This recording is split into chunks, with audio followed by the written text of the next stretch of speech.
What's going on, man? What's up, hermano? ¿Cómo estás? Bien, you too?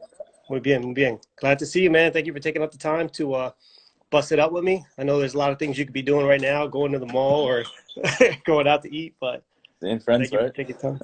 Yeah, no Yeah, man. problem. But first of all, congratulate you, for your accomplishments so far. Being drafted in the 11th round by the D-backs. I just want you to see if you can share your story when you first started playing. Um, the JUCO route. I know you were committed to go to a university. You can share the university and all that stuff once you start telling your part of the story, and then your decision and the whole transfer process of going from a JUCO in New Jersey, and which I say over and over again, it's an underrated Mm, route for a lot of players. There's a lot of excellent JUCO programs, especially in New Jersey, that can, we've seen guys go right from JUCO to the draft or to big time universities. But tell us a little bit about yourself, if you don't mind. for Nick, you sure. got the stage, homie. Yeah, man. So I first started playing baseball back when I was 8 years old. Classic story in the backyard with my dad and brothers. So, fast forward a few years, I'm going out to, the local town teams.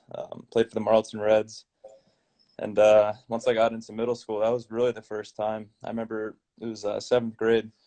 That was the first time I thought to myself, like, man, I think, make this a career. I really believe that from an early age. So sixth, seventh, eighth grade, I just started focusing in on pitching. I played first base and outfield, but I think, being a tall, left-handed, lanky guy, there's not many positions other than pitching. So, Yeah. um, get to high school. My first year, I make the freshman team. I was kind of expecting, to be honest, to make the junior varsity team. That was a goal of mine. Obviously it didn't happen, but I just don't think I was ready. I didn't have the tools to be on junior varsity or varsity. So Now, I have a question for you, right? Now, sure, what was, because I hear this a lot of guys like, it's the coach's fault that they didn't get picked to go to jail. Sometimes you honestly not ready. And I think that that's big for you to be able to say that you honestly weren't ready. You felt you were ready, but, seeing the competition that's around you, sometimes it is like that. And, I experienced that before, like, oh man, I should be playing. And you see him like, wow, these guys are good. Like, hmm so that's great. Thank you. And to go back on. So then you started from freshman. yeah, but that's definitely a good point, man. Like I think a lot of times the easy way out is to say the coach didn't like me or this reason, that reason. But I think a lot of times at the end of the day, like you gotta just look in the mirror and say like, you know, I just wasn't good enough. And that's not a weakness or anything. That's just being realistic with yourself, which is I think super important to do. And at the time, I don't even think I was thinking that. At the time, it was like, oh, you're angry. You have Oh yeah. goals, but they don't happen. But I'm 22 years old now, and I'm starting to realize that it's pretty black and white. Like a lot of the times, it's just you're not good enough, and that's all right. I mean, everyone starts somewhere. But so yeah, I mean, I played my freshman year on the freshman team, but dude, let me tell you, that was I had such a good time, man. Like we had so much fun because like you're playing with your boys and Yeah. it's fun. It's Well, one of the I things don't I know. say, one of my best times in baseball was my freshman baseball year when I went to Collingswood. That's where I met Mickey. Yeah, Spending time with my boy Rich Dino was still playing at that time. Pete Lack, um, uh, Mike Carty, Damon Horn. I can pretty much name the whole roster because we had so much fun. so much It was fun. it's such a great time.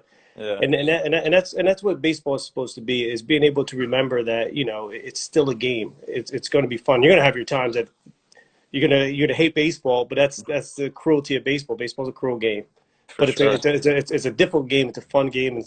If you're not evolving, you're dying. So, Yeah, but keep going. So yes, you had a great freshman year. High school, you had a lot of fun. yeah. I actually hit, man. I think I hit like just under 300. So looking back, it's kind of funny. But um, so come sophomore year, I make junior varsity. Still, I wasn't good enough to play varsity. I remember we had a pretty good pitching staff. Now, what high school was this? This This this was Cherokee High School. Cherokee High School. I just want to make clear so the Yeah, guys Cherokee. know Cherokee in Marlton, New Jersey. Yep, Cherokee Chiefs, orange and white. Said junior varsity came around. I had another good year. I remember I had a few like complete games. So really like a step forward. Like I definitely got better from my freshman year to my sophomore year, but still, back in my sophomore year, I was probably throwing like mid 70s. Just, it wasn't very overpowering, but I was still able to get guys out. So flash forward to my junior year, first year I made varsity. I was the number 3 starter behind it was Brian Marconi and Quinn Taylor. I'm actually still playing catch with Brian. He's with the Phillies right now. So he was the ace. Quinn Taylor was number 2, and I was number 3. And I think I threw probably around 30 innings or so. Nothing crazy, but it was, I got my feet wet with the varsity level, and I pitched really well. But still, at the same time, I was throwing 82, 83 maybe. So, obviously junior year is a big year to get recruited. And the recruiting process, it was tough, man. I'm glad it's over, because it was definitely some stressful times, because, it's hard enough to figure out where you want to go to school, what you want to study, but you throw a sport in on top of that, and it's like, it's tough. But so my junior year, I was, like I said, the velocity wasn't quite there to be at any big Division I schools. So I kind of was getting a little worried I wasn't, going to be able to play Division I. Like, that was my dream. So started looking around a bit at the Division II, Division III schools. I visited Millersville. I visited Westchester. I visited Rowan University. So that was the next, part of my process, was figuring out where can I play. Because I think that's a really important thing to note. Like, it's not always about Division I baseball. I think it's more important to go somewhere where you can play and develop, because if you go somewhere, play, develop, you can still get drafted. Like, I believe that, guys get drafted every year out of junior college, out of Division II, Division III, NAIA schools. So it's still possible. And if you're going to a Division I school, that's kind of a reach, and you're not getting playing time, you're just hurting yourself. Like, you're not able to develop, which is what I needed, being like a late bloomer myself. So I actually, not many people know this, but I committed originally to Westchester. I had like a verbal commitment to go there, but then I'd say so that was my junior, or that was actually early fall of my senior year. So come around the spring, and, my velocity jumped, man. I was like 82, 83 my first year of varsity as a junior. Then I was 87 to 88, hitting some 89s as a senior. And that started popping up. I started popping up on some guys' radars, but still not any of the big, Division I schools. So I figured, the JUCO route that came along. I got in contact with a few schools, Mercer County, RCGC, a couple schools down in Texas, Florida. And when that started happening, I said, you know what, like, maybe I'm able to go to the junior college level. Maybe I can develop, after 1 or 2 years, go somewhere else or get drafted.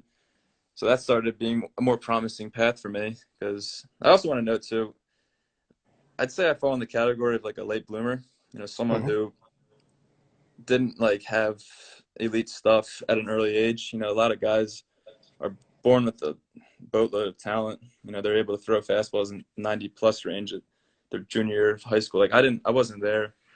It wasn't until my first year at Mercer County that I even hit a 90 on the radar. So I think that just goes to show, like, there's not always like a linear like path to growth and development. Like, it's, some guys are behind, some guys are early, some peak late, some peak early. So that was one thing that, looking back, I definitely look at it and like, yeah, I think like a late bloomer, someone who came around a little bit later than, the average arm. Yeah. But And to your credit, I watching you pitch and seeing some of the development process, you know how to pitch. You can get outs, and for the guys that don't know, my phone just fell off the charger. For the guys that don't know, or the people that don't know, you're a little bit taller than me. You're like, what, 6'7"? 6'7", yeah. 6'7", yeah. So and believe it or not, that height at that age is very rare. You get guys that move very well, because your nervous system is still developing. Your signal to your muscles as you continue to grow, it's going to be tough. And not to use that as an excuse, but at the same time, you still knew how to pitch. Yeah. I saw you pitch a few times. You get guys out. You get a lot of ground balls, and that helped you stay in the loop, I believe, when your velocity wasn't at the elite level that it is now. But I think being able to pitch with the velocity that you had, now that you have the velocity to punch somebody in the face when per se when you need to pump that ball, F you, here it comes. You Hmm. also know you can throw your secondary pitch, and you've developed a few pitches along the way as well. Yeah, and But that's all come from just years of practice, man, years of competing, and I'm still tinkering with stuff. I don't think it's ever gonna stop. Like yeah, you're always gonna be looking for that next edge where you can take your game to, like, yeah, I'm at a good level, but it's like I want more. I think that's a lot of athletes feel that way, and so, but yeah, and it's a thing to want more. Is another thing to work to get more. hmm And it's easy. I was actually listening to someone else. He trains a fighter, George St. Pierre, and he was saying that he does 6 months training camps because within those 6 months, Brenna, hey, Bray, sorry, my wife, yeah, Nick says hello. My wife's washing her hands. Sorry. hola. Um, within those 6 months is what's happening to a lot of what's happened to a lot of athletes is that it's the same song and dance. So when the new generation comes to compete, they already know the act, they already know the show, so they have an advantage. All right, this guy 02, he's been doing this for the last 5 years, and Hmm. then they phase themselves out. But then you get a guy that's like, all right, shoot, now he has a changeup. You know, now he pitches in the top part of the zone. Hmm. 2 years ago he lived in the bottom part of the zone. Now he's throwing that fastball in the top part of the zone, and he can elevate it now as opposed to before. So yeah, being able to continue to work to evolve your game and continue to reinvent yourself and get new tools. I think Hmm. it's great and working to get it.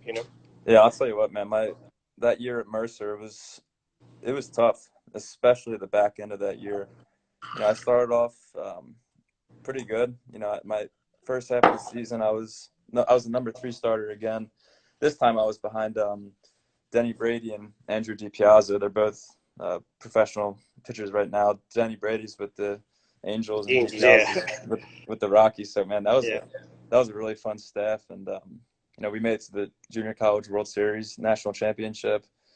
Um, so, I mean, that was an awesome year in itself. But I'll tell you what, like I said, towards the end of that year, I'm sure you remember, I was Yep. walking everyone, man. I was hitting batters, I was walking guys, and it just seemed like out of nowhere because I had games where I would go 5 innings, 10 punch outs, like 2 hits, and then I went 6 innings against Hartford with 14 strikeouts, like 1 walk, and then just out of nowhere, it was like 2 innings, 8 walks, and Yeah, I three remember. innings, 7 walks, and like I was so frustrated, I was so upset because it just seemed like it was like out of nowhere, and I think I got a little bit in my own head because then I started trying to place the ball instead of being aggressive, which is like my bread and butter is Yeah. my ability just to lift my leg and throw it as hard as I can in the zone. And so that was like like a good sign that of was to come, which is what I'll explain in a bit. But um, you know, after that year, I was kind of shook up a little bit. Um, Played summer ball in the But ACBL. to backtrack before you had an excellent outing though in the College World Series, That is in the true. I JUCO can't College forget World to, Series. So don't negate that as well. I did forget to mention that. Yeah. Yeah, you had an excellent. You bounced back, and you I think you went all 9 innings, right? Yeah, it was And after those 3 or 4 it bad was outings. I went elimination. Yeah, out in the World Series and won my first complete game, 9 innings, and so that was definitely a good way to end it. Even though yeah, we wound up losing, but it was just like a good like affirmation that like I still have the ability to pitch and get guys out and not, you know, I'd say it was like a fluke, which is what it was towards the end of that season. But finishing strong definitely that was really big for the confidence and like I said, just to reassure that you still have it. yeah. But so yeah, flash forward to my summer, I was pitching locally in the Atlantic Collegiate Baseball League, and I made some improvements. My biggest focus, I was like, I got to stop walking guys. And looking back, that's just not a Mhm. good goal because if you're focusing on not walking someone, that's in your head. Like it's most likely gonna happen, and that's something I've learned, to this day. Um, Focus but on the dirt, you find the dirt, right? yeah, for sure. But thankfully, it turned out that in 2017, which was my freshman year at Mercer County, West Virginia had 0 left-handed pitchers, and a one of my teammates, Kevin Brophy at West Virginia, he's a third baseman there. He had told another pitching coach, Ryan Kulik, who does complete pitcher. He had told Kulik that West Virginia has no left-handed pitchers, and Kulik said, "All right, you should tell them about Nick Snyder." So, my head coach Randy Mazey and assistant coach Steve Sabins at West Virginia, they actually came out to watch me pitch during summer ball, which was kind of a pretty crappy story, man. They were supposed to come watch me pitch in the game, and the torrential downpour, man, like out of nowhere. The game got banged. It's a 5-hour drive, and they were already on their way. So I had to call them and say, hey, the game got canceled. I can throw a bullpen if you're still interested. So thankfully they were like, all right, well, we're already almost here. So, we'll watch your bullpen. And they came and watched me throw, and I probably took a 30, 40 pitch bullpen. And I'll tell you what, man, I had 3 pitches for strikes. Like I was pumping it, like 88, 90, like just really good. And they wound up offering me that night on the phone. So that was really exciting. So they offered me, and they said, come on and visit. So I went down there and visited, and, I fell in love immediately, man. It was the baseball field. They just got some recent renovations in there. It was really cool, up and coming. They had a really strong year in 2017. They made it to a regional. So I was like, and also the fact that they had no left-handed pitchers, that's another big one, man. It goes back to what I said about you got to go somewhere where you can play, because, if you're not playing, you're not doing anything. But so it all kind of fell into place nicely.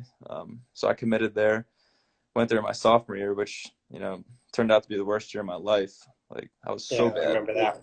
So bad, dude. I was 4 innings, I think it's like 13 walks, like a 22.5 ERA, dude. It was every time I went into the game, I would walk at least 2-3 guys, and like that was brutal. Like you talk about mentally, like I was beat up, man. Like I was over baseball towards the end of the year. Like I hated it.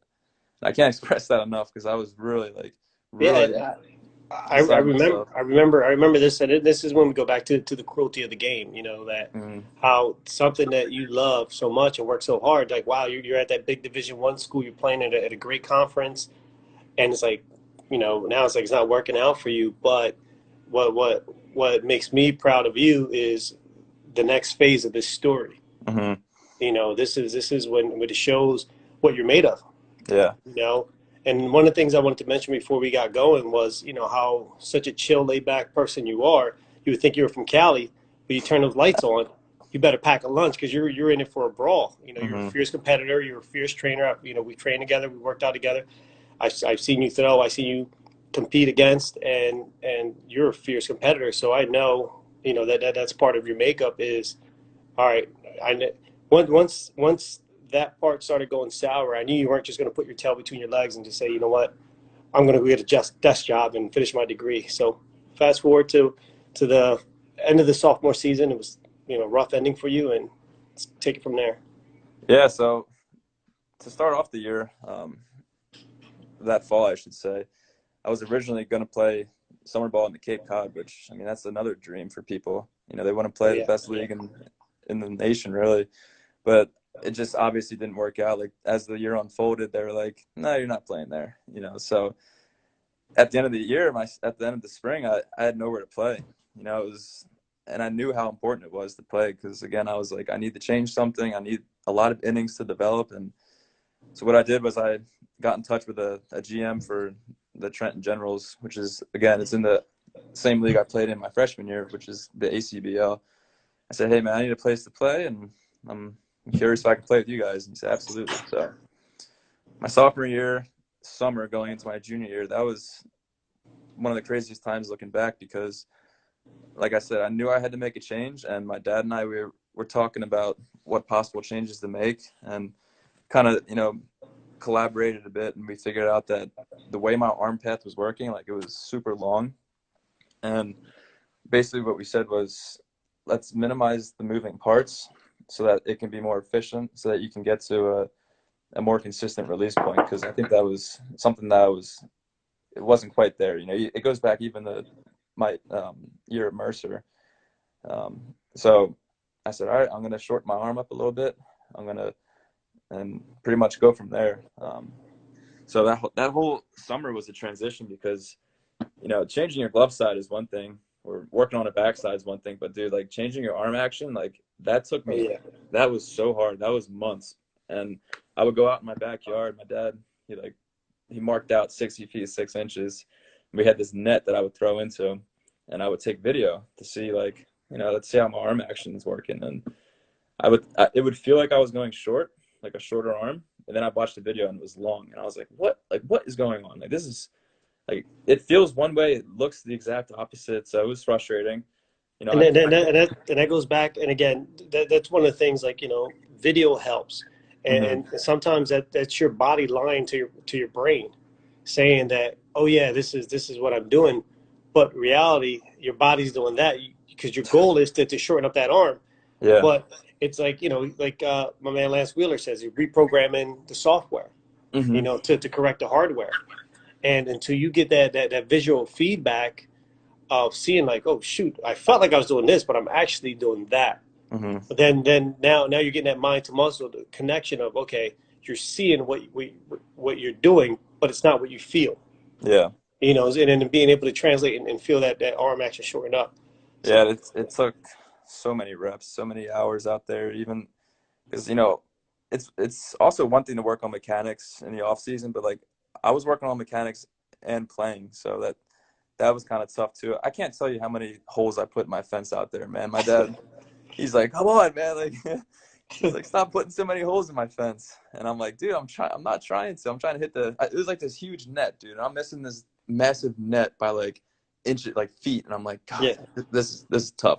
It's not looking too good right now. But, during that summer, I had some really good games. I threw a no hitter actually. So that was cool. I had a couple, hiccups where I would walk the house, but at the end of that summer, um, to me, it was an improvement because, I mean, that doesn't like you look back at my sophomore year, spring at school, it was terrible, and you look at the summer, to my standards, they weren't great, but they were a step in like the right direction. So that's how I looked at it. I was like, you know what, like you made a change. It's starting to feel a little more comfortable. The numbers showed that it was better. So now I just keep on working on it. And I'll no, never forget, man. I got into West Virginia my junior year, and I told, every year we went on this camping trip, and, everyone goes up and they'll say like what they're going to work on in the year, like how they're going to be a good teammate, how they're going to help the team win. And I said, look, I'm going to tell you guys what I'm going to do. I said, I'm going to play my heart out. I'm going to be a lot better than I was last year. But I said, I left him with a quote. I said, tell the world what you're going to do, but first show them.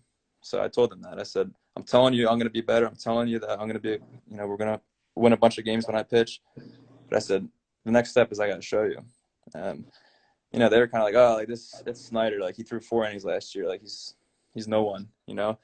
And we started playing fall, inter squads. And I go out there, I'm a completely different pitcher. Like, and everyone, like, top down, head coach down, they all, like, everyone was making comments like, dude, like, you look awesome. Like, what changed, this and that? And like, wow, we're really impressed. Like, my velo was up, and I had one of the best falls out of all the pitchers there, which was super surprising to everyone who saw me my first year.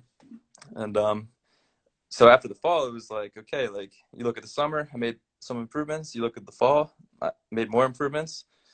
So, I mean, I had all the confidence in the world without even pitching in a game, no question. at the D1 level since last year, going into this past spring. So, Now I have a question for you, right? So sure. now, and you were saying that, and this is where a lot of guys get lost, right? Some progress is better than no progress. So many guys, like, all right, they'll set goals, and you're supposed to set goals, but they're like, all right, I'm at 87, I didn't break 90. All right, but you hit 88, 89, which you've never hit before. Yeah, but I Hmm. didn't hit 90. This sucks.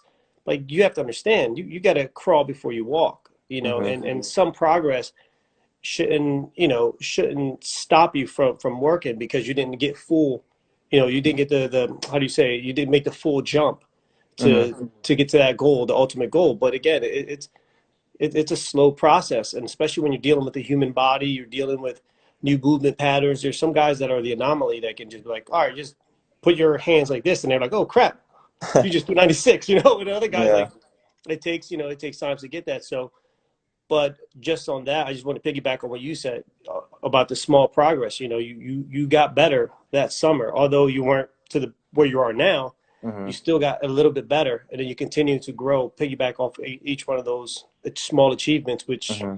you know, a professional baseball player. But Yeah. okay, now going into your junior year, Yeah. knew you were better.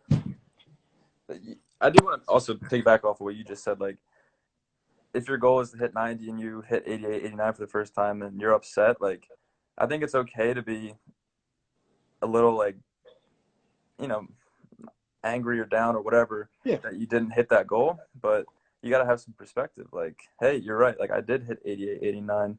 That's trending in the right direction. So that's exactly. proof that what you're doing is working. So even though you didn't get to that milestone or whatever, it's like, you know what? I got some confidence here because I did something I didn't do before. So that's a really good point. But um, so yeah, my junior year comes around, or spring comes around, and I was at the time it was Alec Manoa, Cade Stroud. They were like the two lockdown weekend guys. And in my head, um, I was fighting for that third spot, whether it was Saturday or Sunday. And I thought that I pitched well enough in the fall, um, as well as the preseason, to like lock down that weekend spot. I remember the preseason in the spring, just during inter squads. I think I faced like 16 batters or something. I struck out 15 guys. It was something ridiculous with like Jeez. no hits. Like it was crazy. And to me, I was like, all Yeah, right, shoot me in. Yeah, I'm gonna be the weekend guy. And I'll never forget. Like it was right before we left. Coach Maisie said, it's gonna be. We think that you're best in a reliever role. And to be honest, at first, man, I was like, come on, like I wanted to be a weekend guy. Like who doesn't want to be yeah.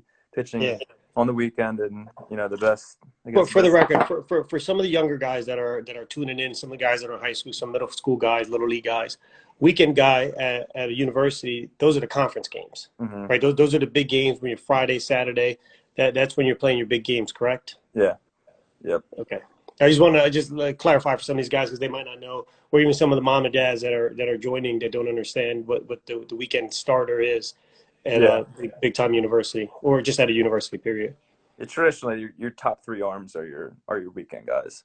Yeah. So yeah, I was a little bummed out, that I wasn't going to be pitching as a starter on the weekends, but Coach Maisie said, "Look, like we want you to be like a go-to guy in the bullpen on the weekends." So I kind of came to grips with that. I said, "All right, like once again, like I didn't get what I wanted, but it's still progress." And I go out and we open up down against in Georgia. I forget the team. I think it might have been Kent State. It was, and Manoa, who went 11th overall, he goes out, throws 5 innings, pitched really well. Or he threw 6 innings, I'm sorry. And, there's every scout in America there pretty much. And I come in after him in the 7th. And, dude, I'll tell you what, man, I went in there. I think I got one out. I hit a guy, and I, like, walked 2 batters and got pulled. And I was like, no. Like, I was like, this can't be happening. Like, this is a complete, like, deja vu of my sophomore year. I'm like, no way. Like, I was like, unbelievable. This is not how I expected this to happen. And so that I'll be honest, that shook me up a bit. Because I was worried, like, those negative thoughts creeping in your head, like, oh, maybe I'm just not good enough, or maybe, like, I'm not a Division I pitcher like I thought it was. So, real early on, I had to battle those thoughts. But flash forward that weekend ended, and thankfully, we were able to schedule like a midweek game, like out of nowhere. It wasn't on our schedule. And midweek games are played Tuesdays, Wednesdays against non-conference teams, more of like the local area. Uh-huh. And Coach Maisie said after Sunday, we got back to Morgantown, West Virginia, and he goes, hey guys, just to let you know, we're gonna play Tuesday. So we're playing Tuesday, and Snyder's got the ball. And dude, I didn't even know this. Like I'm in the back of the bus, and I just found out I was starting on Tuesday. So I was like, yes, like this is awesome because I pitched on Friday, now I get to pitch Tuesday, and restart. Get at it again. And so I Yeah. was super ecstatic. And that's To pitch. huge. the restart is huge, right? One of the things I tell my guys, and whether you're pitching or hitting, you cannot let one bad pitch ruin the next good one, Mm-hmm. and you cannot let one bad swing ruin the next good one either, or one bad outing ruin the next good one, because as baseball players, it's a long grinding season, and we have to have a short memory, Yeah. right? Because your worst day can get worse if you don't let that go. But Mm-hmm. the goal is to have a better outing, better at bat, better fielding performance every game after, but eliminate the one that passed, because we can't change that. We Yeah, can change the next one though. We can for change the next sure. one, but we can't change the past one. Yeah, having a short memory is huge, and I think a lot of guys forget that. Is you know, you play so many games, like you're gonna have another shot. You're gonna have even hitters. Like if you get out your first AB, you're gonna get 3, 4 more at bats, right? And the ability to fail, whether it's a small failure or a big failure, and then come back from it's huge. And going out there, my first start, pitching well, it pretty much all steamrolled from there. But it was just super fortunate to be able to pitch on a Friday, not do well, and then come out Tuesday and pitch well. That was another big step in the right direction. So next thing I know, man, I kind of fell into the midweek role as a starter. I pitched on Tuesdays or Wednesdays. I would usually go 4 innings at first, with the plan to bring me in out of relief on the weekends. So he wanted to keep me fresh enough where I could come in on Friday, Saturday. Good enough time to recover. Also pitch on Tuesday or Wednesday. So I had a few relief appearances throughout the year, but the majority of my appearances were as a starter during the week. So that was really cool to be able to get stretched out, especially towards the back end of the year. Towards the end of the year, I was going 5, 6, 7, even a 9-inning game. But yeah, man, it was great. Yeah, and then from there, moving forward, you start getting some, how do you say, some interest from professional baseball teams. You start getting, the draft was approaching. What was it, the 2019 draft Mm-hmm. was approaching, right? Aubrey, sorry, she's over here grabbing candy. Is it the good candy? Okay, grab your yogurt, baby. Yeah, so then 2019, you started getting some interest from pro teams for the upcoming draft. Yeah, it was And actually it all really took off after my complete game against Marshall at home.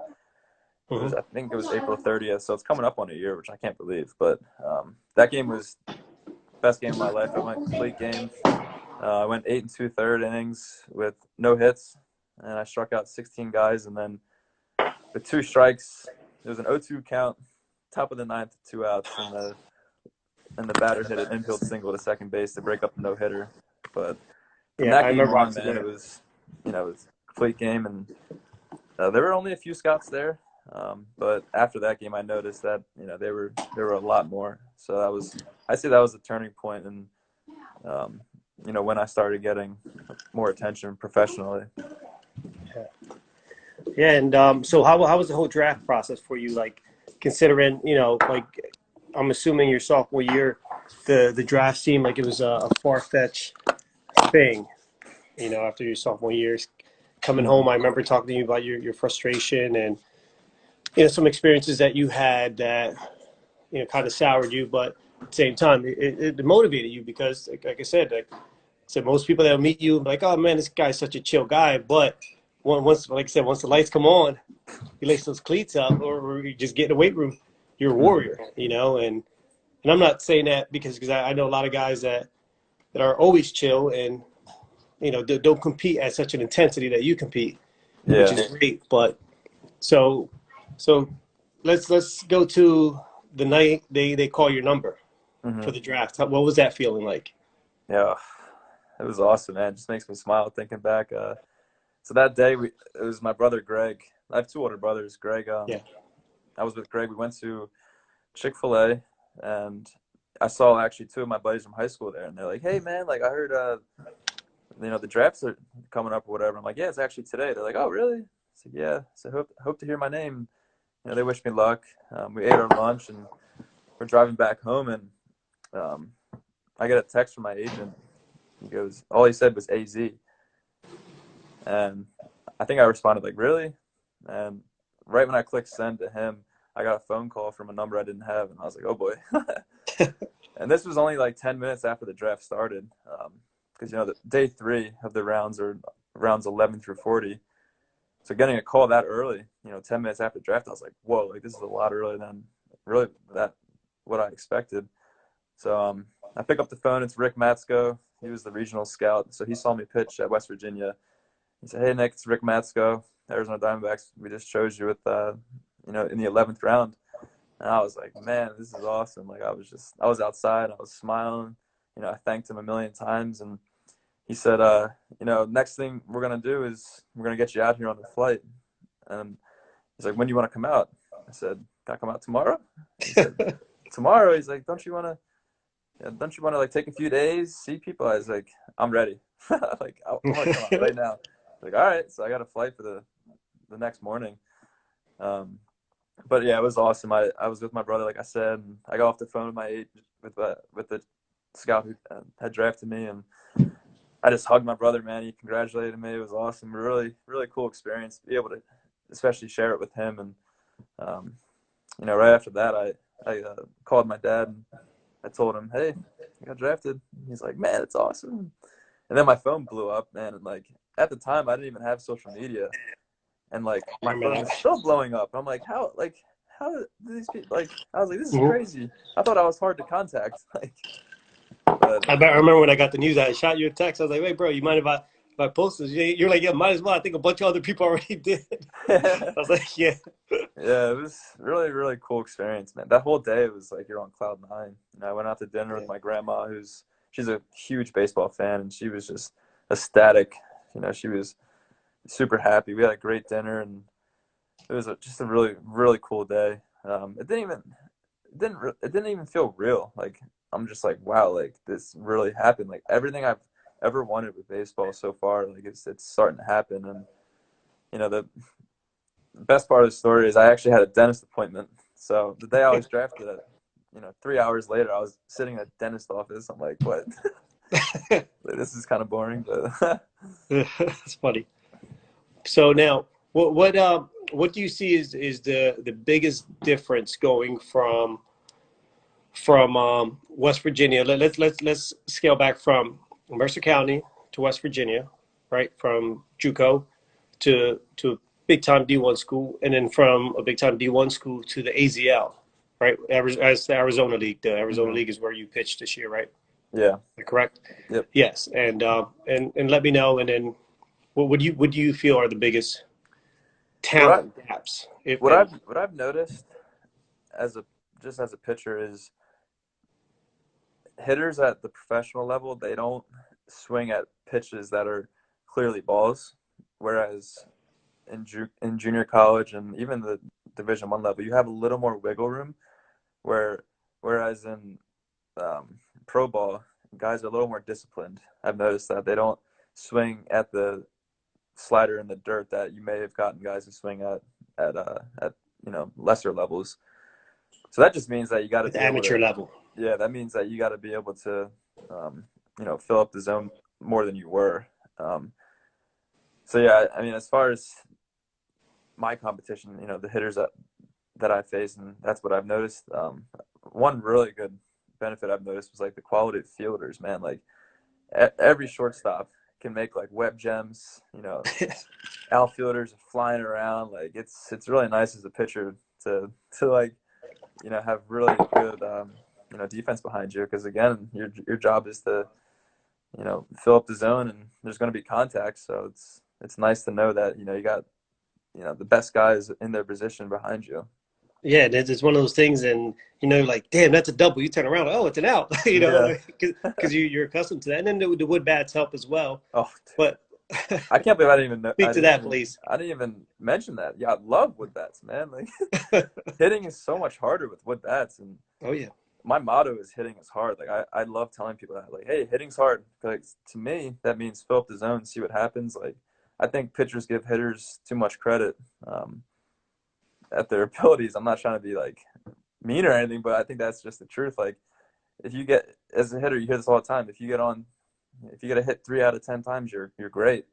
And to Hmm. me, like, I'll take those odds. Like, I bet you I can get you out more than 7 times. And so that, with wood bats, man, broken bats, the ball doesn't go as far. So that's definitely an advantage to us pitchers. Yeah. Oh yeah, and then that's another thing to that. Um, the importance of outs. You know, a lot of guys think you have to strike everyone out, especially the young pitchers. I keep Mm-hmm. adjusting my phone. Sorry. There you go. Especially the young pitchers. They feel like if they're not striking out, you know, six guys every 3 to 4 innings, you know, like, oh man, it was a bad outing, but you threw a shutout. But yeah, a lot of ground balls and pop outs. People are making contact. Like my problem was when they made contact, the ball left the yard. But you give them a chance to get an out. But Yeah. can you explain to me the importance of an out, no matter Oh, how you get it? it's super important. It's, as a pitcher, your job is literally to get outs. Whether it's a strikeout or a ground out, it doesn't matter. Like, obviously, I think a lot of pitchers want more strikeouts just because it's Sexier. flashy. It's like the ultimate, like, I won, you lost, like, you Mm-hmm. missed. You get to But do the Fernando Rodney bow and arrow. You yeah, know. but I don't think it's worth taking away from, like, if you're a starting pitcher and you go 4 innings and you struck out 10 guys, but you could have went 7 innings, you struck out 8 guys. Like, to me, I think it's more valuable as a starting pitcher to go deeper into games. Um, but I think that comes with maturity. That comes with Mm-hmm. a lot of time on the field. You start to realize that I'm still going to get strikeouts. Oh Like, they're yeah. not going to go away. You know, but if I think you want to be a guy that your manager, when he needs to get an out, he's comfortable, he's confident calling on you. I think that's super important, and Yeah. that just goes to show, like, if you're focused on getting outs, then and you're getting outs, your manager's going to see that. He's going to put you in, and that's what you want. You want to play. Yeah. Now, and again about playing, right? And one of the things I had Eli Garcia on last weekend. I were talking. He pitches in an independent ball in the Pacific League. But we're talking about the importance of your health and availability, right? Hmm. Job security is availability. You know, and if you're available to get outs, you have a job. You're available to pitch when they call your number. You have a job. Now, what what do you do to stay healthy in season, off season, and then we'll go to these crazy times that we're in right now that we're limited to what we can do. Yeah. So Let's go for off season first, and then we'll work into in season, and then crazy times like today. yeah. So I'll take you through my off season. I was actually in Arizona. I was training at Salt Hmm. River Field, which is the spring training complex. I was able to work one-on-one with strength coaches, and I had my own custom program there. So the off season is the time for you to get strong. You want to break your Hmm. tissue down in the weight room so that it can withstand stress during the season. So I was lifting total body, 4 days a week. I was putting in like 50 miles on my bike a week. I was hiking. I was doing sprint work for power. So that's the time where you can really kind of beat your body up because it's going to adapt. Like, it will adapt. And the whole point of, putting in all the blood, sweat, and tears and hours in the weight room in the off season is, again, so that you can maintain that during the long season, because the season, it's inevitable. You're going to take a step back from, your strength, but as a consequence, you're going to be able to maintain, a healthy arm and, a healthy body, and that all, like I said, ties into, all the hours that you put in the weight room in the off season. I learned a lot, working with strength coaches. I think the Dbacks do an amazing job.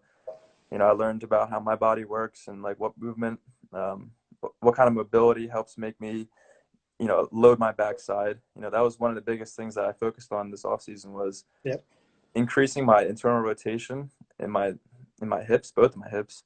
And like, what that does is it allows you to load your backside when you're pitching. So when you lift your leg up, the leg that stays on the ground, um, if you're able to get into your backside better, then you're able to drive down the mound and throw harder.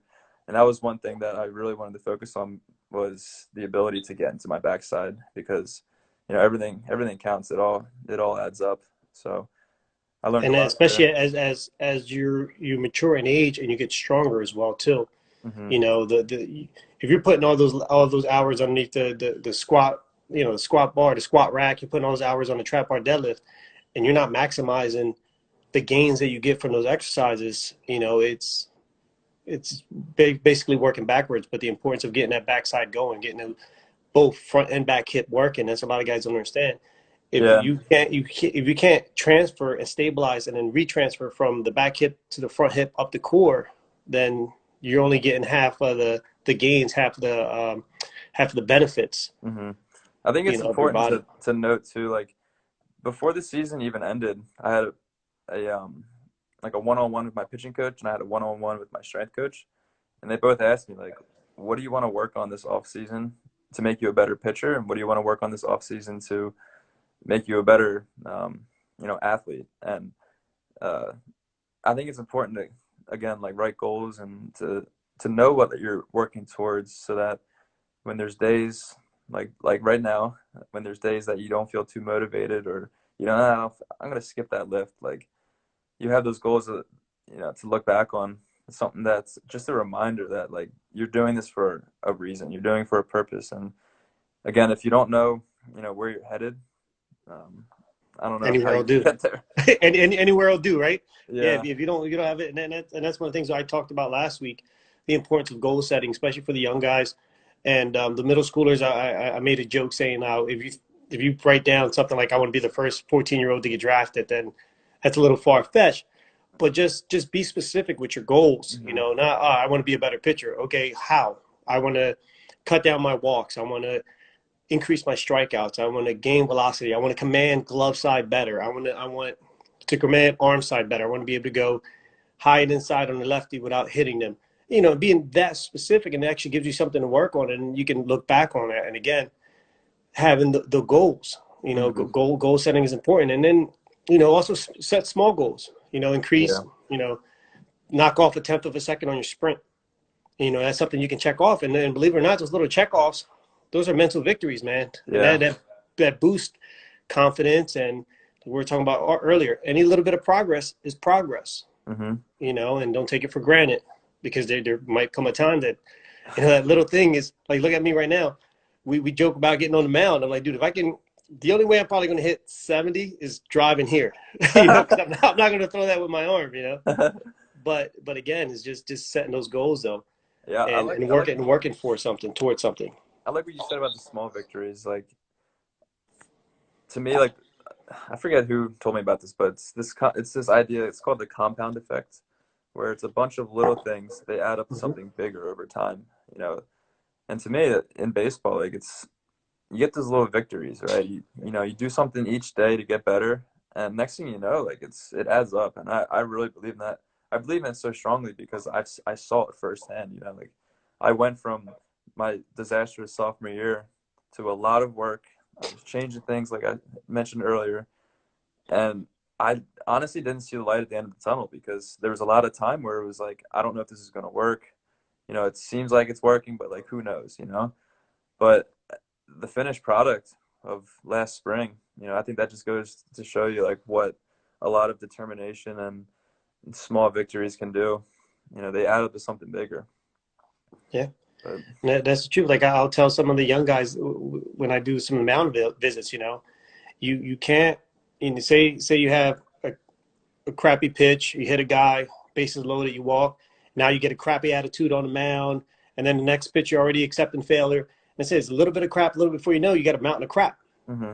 And then you got to work through that. So I rather you focus. All right, next batter, strike one.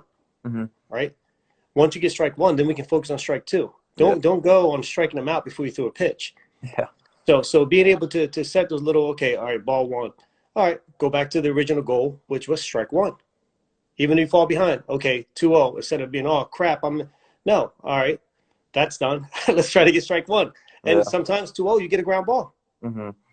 Sometimes 2-0, you get and you get strike one, but strike one turns into an out. Hmm. So just being able to stay focused on that goal, no matter how big or how small it is, and the importance of goal setting. Yeah. And Now, good. good. No, I said in season training. What do you do when you're in season? So in season, it's kind of your hours, or I should say your number of days in the weight room, they're cut back a bit because in the off season you don't have any stress besides your workouts. But during the season, you have the stress of playing every day. You're on your feet, for hours a day. You're throwing 2 bullpens a week. Maybe you're off the mound 3 times a week, whether it's a game or bullpens or what have you. But just like the little things add up, like the little stress of just playing a full season or any season really, they add up as well.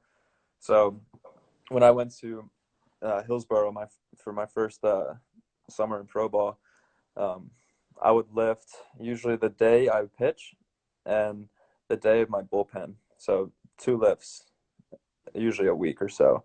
And I'll be honest, man, at first I was like, what? Like, this doesn't seem like much at all, because at college I was lifting 3 days a week, and they were like pretty aggressive lifts. I was trying to get stronger and stuff.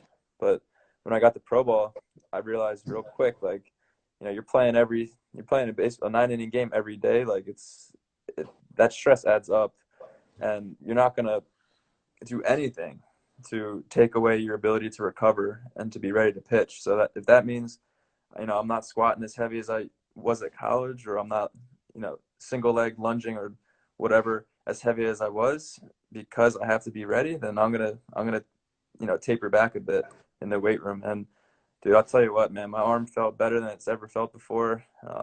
My velocity was up.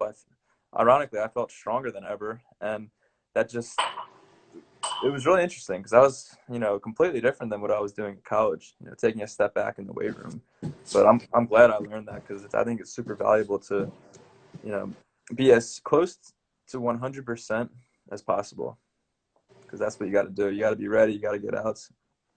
And it's the importance of recovery. And we were talking about it. We were talking to Arizona, that training flow. Mm-hmm.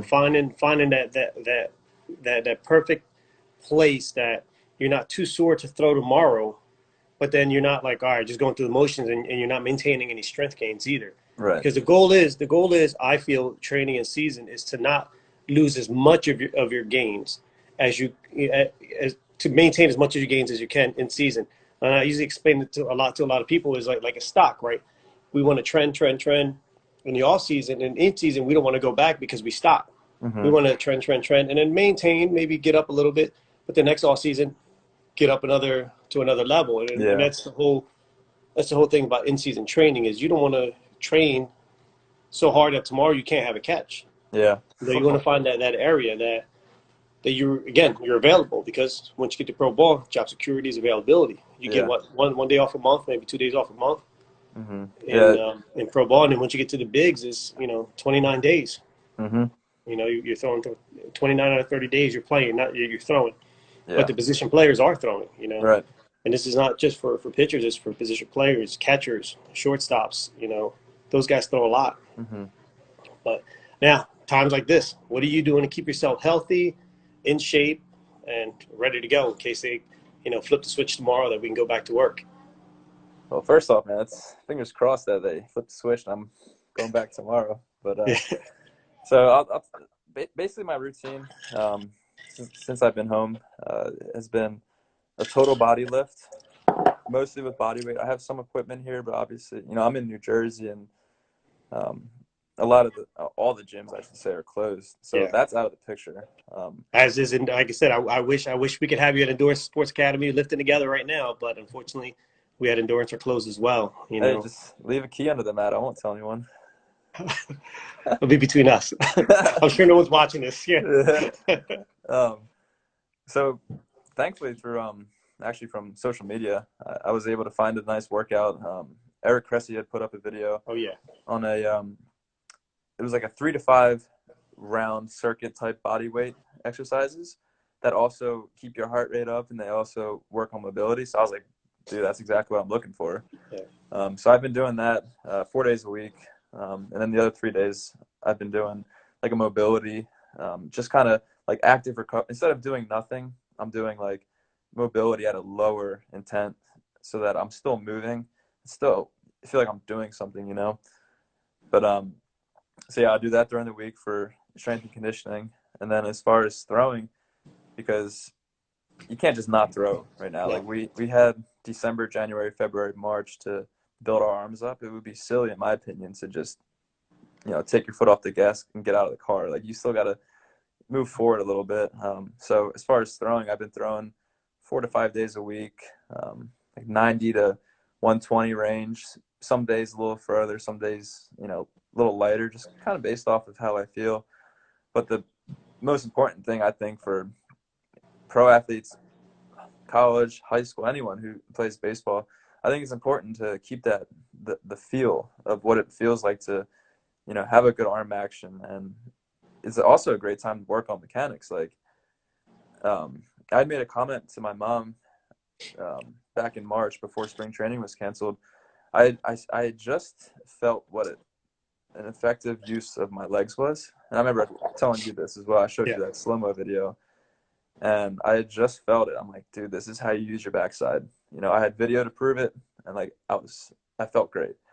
And then spring training was canceled. Or, I'm sorry, before spring training was canceled, I remember saying, man, I wish I had, like, an extra month to work on this. Because I feel like if I had an extra month, it'd be a lot more natural. Mm-hmm. And then, dude, spring training got canceled. And I was like, well, this is a great time to work on it. Yeah.